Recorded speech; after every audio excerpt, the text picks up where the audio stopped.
I just got back from an incredible trip flying Air Canada business class and staying at the luxurious 5-star Shangri-La, all thanks to my top travel credit cards. And so in this video, I'll walk through which cards I carried with me on the trip and exactly how I maximized their benefits to elevate my experience so you can too for little to no cost out of pocket. Now, the first card I want to talk about is one I don't typically have with me day to day, but always have with me when I'm traveling. Not only did I use this card's benefits to book my flights and hotel, it's also an essential part of my travel setup, making my trips even better with perks like lounge access as well, and that's with my American Express Platinum card. Let's break down exactly how I maximize the benefits of this card on this trip. First up, let's talk about flights. Across all of my cards, the flexible points I earn fall into 3 buckets: Chase, American Express, and Capital One, where I value these points in that exact order.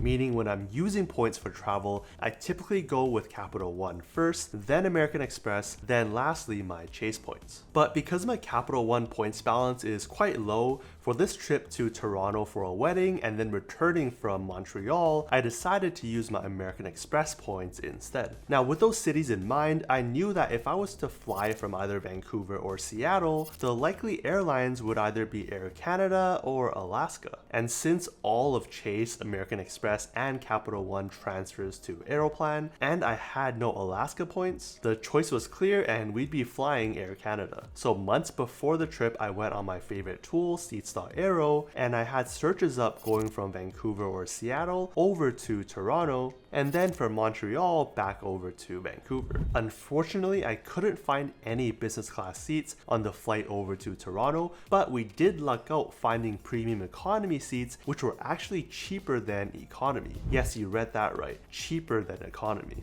And which was on one of Air Canada's wide body planes where there was a legit premium economy cabin like on their international planes. With cash prices at that time around $480, that meant we had a points redemption value of about 2.27 cents per point after fees. A little over the 2 cents per point mark I typically aim for, which is expected given those higher value redemptions are usually for longer haul international flights, while this one is within North America. However, the story doesn't end there. For our return flight from Montreal to Vancouver, we initially also booked premium economy, but I kept checking the search results as the date got closer, and about a month before our trip, 2 business class tickets actually opened up, which were also flying direct from Montreal to Vancouver with around the same number of points, around 24,000. So it was a no-brainer to switch, especially given the cash price at that time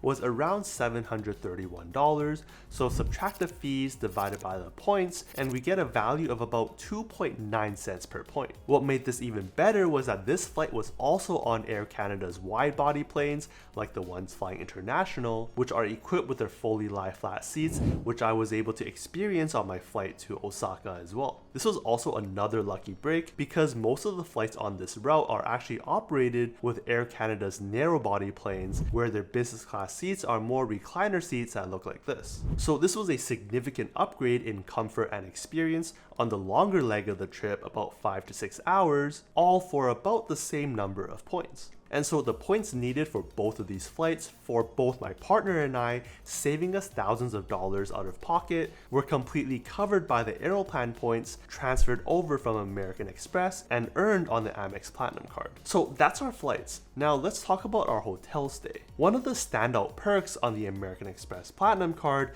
is the $200 hotel credit. Typically I would use this credit on a Vegas trip or some short getaway. However, with no such trip planned at the time, we thought it was a perfect opportunity to use that credit for a hotel stay during this trip. We're booking a hotel through the Fine Hotels and Resorts program will also give us benefits like a room upgrade, daily breakfast for 2, better check-in and out times, Wi-Fi, and a $100 experience credit on top. On top of that, we chose to stay at the luxurious 5-star Shangri-La, which was also running a promotion promotion where if you stay 3 nights, one of those nights are complimentary, which made the decision even easier. The daily breakfast was a la carte, but because of our schedules, we were only able to use it for 2 out of the 3 days. One great thing was that instead of covering 2 people specifically, the hotel gives you a monetary credit, which they told us was up to about $112 Canadian to use on whichever items on the menu we wanted. And I'll say it's one of the better hotel breakfasts with duck congee, smoothies, eggs benedict, and more.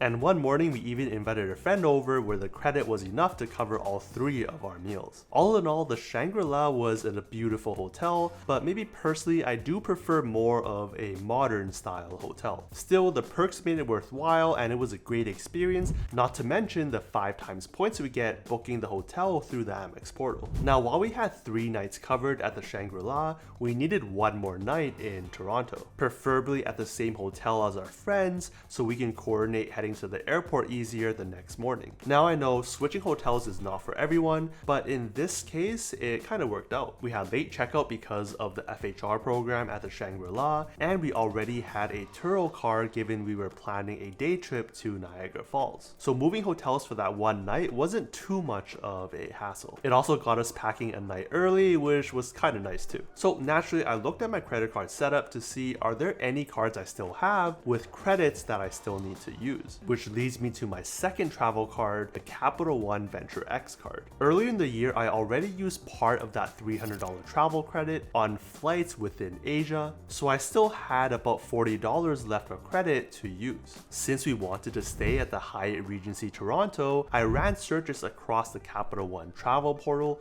as well as Google to compare their prices. Usually they're pretty comparable, but in this case, Google was cheaper by about $20 or so. But because I had $40 of credit left to use and I would be earning 10 times points booking hotels through the Capital One portal, that's what I did despite the slightly higher pricing. So instead of paying $311.84 on Google, I instead paid $331.84 on the Capital One travel portal, subtract the $40 credit, bringing it down to $291.84, plus earning me 2,918 points given the 10x multiplier. At my valuation of about 2 cents per point, that's $58 in value just from those points alone, effectively bringing the cost of that hotel night down to just $233.84. Unfortunately, about our stay at the Hyatt Regency Toronto, let's just say it wasn't what I expected. The hotel had an odd old smell and was also a bit run down.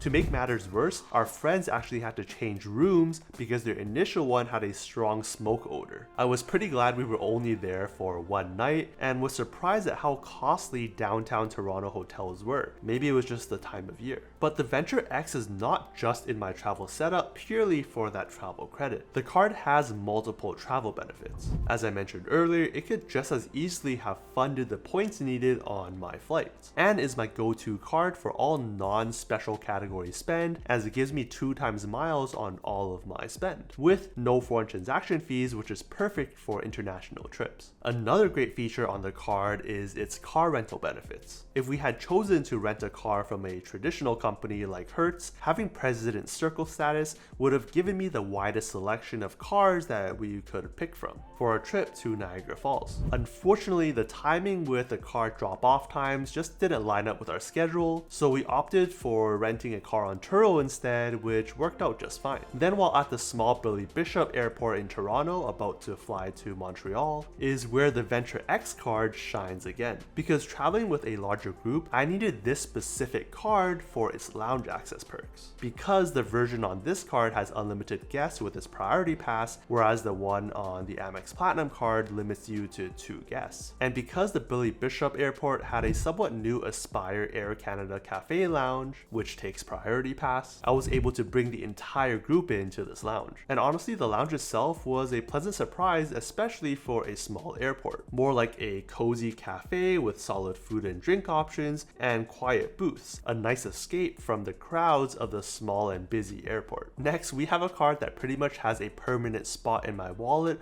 across its 7-year history with me, and that's of course the Chase Sapphire Preferred card. Now, unlike most trips, I actually didn't use this card that often on this trip, because typically I would use Chase points for a lot of my redemptions like I did in this video. video. Specific trip though, I did consider using the Chase travel portal to book my hotel, given I still had the $50 statement credit towards a hotel stay. But as is usual, the prices on the Chase portal were over $100 more than the Google rate, so it wouldn't have been worth it either way. Where this card came in use though is acting as my main dining card, which gives me 3 times points on all of that dining spend, along with, of course, the no foreign transaction fees. On top of that, because we were traveling in a group, typically at the end of the trip, we'll compile each of our spend to see who owes who what. And people don't mind that I'm typically the person who pays for the group meals, earning me some valuable Chase points. In fact, just this month alone, on just this specific card, I've spent over $1,200 in the food category, spending on some amazing meals like Thai food at Pai, Vietnamese food at Dizo, and Korean barbecue at Dal Dong Ne in Toronto, some restaurants in Montreal like Jellyfish, buckwheat crepes from Jean Talon Market, which we surprisingly enjoyed, and Joe Beef in Montreal, which was amazing. But that spend netted me at least 3,600 points, which again at my valuation of 2 cents per point is about $72 in value back in my pocket. A small dent compared to what we actually spent, but still something nonetheless. Now, speaking of Chase points, that brings me to the next trip I'll be taking, and that's again for a wedding down in Cancun, Mexico. Now, for my specific trip, we're going with a group package and all, so it's actually already paid for in cash, but Chase points come in really handy with redemptions there too, especially with popular spots like the Hyatt Ziva Cancun. And that's because one of the reasons Chase is so popular is because of its partnership with Hyatt, where you can transfer points over to at a 1-to-1 rate, with Hyatt typically having some pretty decent rates for their redemptions. Take the Hyatt Ziva, where a resort view king room with a sofa bed would require 42,000 Hyatt points. But if we switch it over to the cash rates, that'll cost you $849. If we divide the two numbers, we get a value of about 2.02 cents per point, right on target with the typical valuation of Chase points. That said, if you are lucky, you can sometimes find valuations upwards of 3 cents per point as well in Cancun. So if I were paying myself for this trip, I would definitely do these searches and keep an eye out for any redemptions that pop up during the days I want. Speaking of high value redemptions, although they're not easy to find, I'm not gonna lie to you, they will take some good effort. There are certain steps and tips you can follow to make sure you have the highest chances, so you can also get elevated experiences like these and these for little to no cost. So go on and check out this video for the step-by-step process so you can get all that for yourself, and I'll see you over there.